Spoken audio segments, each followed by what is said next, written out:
यज्ञ में विधि पूर्वक दी हुई आहुति सूर्यमंडल में चली जाती है और उससे वर्षा होती है, वर्षा से अन्न होता है और अन्न से प्रजा होती है। क्योंकि अन्न नहीं होगा तो प्रजा खाएगी क्या, और खाएगी नहीं तो प्रजा होगी कैसे। अकाल पड़ जाए जिस देश में तो वहां प्रजा रहेगी, प्रजा हो सकेगी।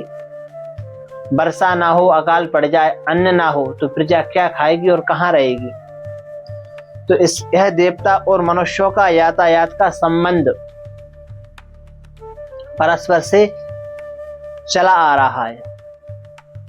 इसका उपदेश पहले ब्रह्मा जी ने यज्ञ सहित प्रजा को उत्पन्न करके इस प्रकार किया है। गीता में भी है महाराज, सह यज्ञ प्रजा सृष्ट्वा प्रोवाच प्रजापति। इससे एक बार दैत्यों ने और सुर देवताओं ने कहा कि प्रजापति ब्रह्मा, हम सब आपकी ही संतान हैं, आप ही पूरे जगत को रचने वाले हैं, तो हम में और इनमें अंतर क्या है। तो प्रजापति ने कहा, ब्रह्मा जी ने कहा कि इनके बारे में कहेंगे तो ये रुष्ट हो जाएंगे और इनके बारे में कहेंगे तो ये रुष्ट हो जाएंगे।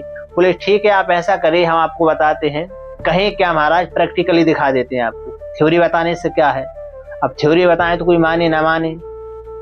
तो पहले राक्षसों को बिठाया, राक्षस बैठ गए, पंक्तिबद्ध बैठाया, सबके सामने भोजन की थाली लगा दी।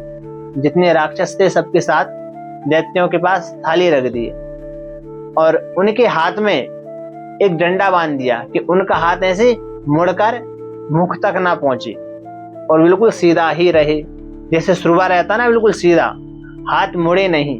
टहनी के पास यहाँ पर एक डंडा बांध दिया और कहा प्रजापति ब्रह्मा ने कि अब आप लोग भोजन करिए।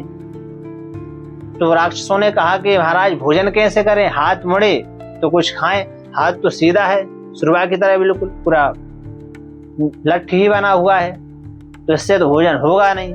प्रजापति ने कहा कि यही त्रुटि है, यही उपाय है जिससे हम सिद्ध करेंगे कि आप दैत्य कैसे हुए और देवता कैसे हुए, तो फिर भोजन कैसे कर पाए वो। तो ऐसे हाथ में लिया और एक दूसरी पर फेंकने लगी, इधर उधर फेंकने लगी। कुल मिला के उन्होंने भोजन नहीं कर पाया, निष्कर्ष ये निकला।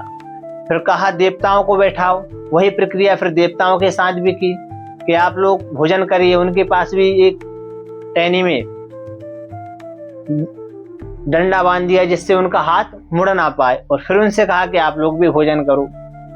तो जो सामने देवता बैठे हैं, दो पंक्ति लगी थी, एक आमने, बिल्कुल सामने ही सामने। तो देवताओं ने युक्ति सोची कि भोजन तो ऐसे कर नहीं पाएंगे क्योंकि हाथ मुड़े तो अपने मुंह में जाए, हाथ मुड़ ही नहीं रहा है, बिल्कुल सीधा है। तो एक देवता ने जो सामने बैठा दूसरा देवता है, उसने उसके मुंह में पवाया और उसने उसके मुंह में पवाया। आमने सामने थे ना, तो उसने ग्रास लिया और उसके सामने वाले के मुंह में दे दिया, सामने वाले ने मुंह लेके ग्रास लेके उसके मुंह में दे दिया। तो ऐसे जो देवता थे उन्होंने तो भोजन पा लिया, अब दैत्यों ने नहीं पाया। तो ब्रह्मा प्रजापति ने कहा कि देखिए, आप में, देवताओं में और राक्षसों में ये अंतर है। आप में ये चीज नहीं थी, आपने भोजन का अनादर किया और भोजन को पा भी नहीं पाए।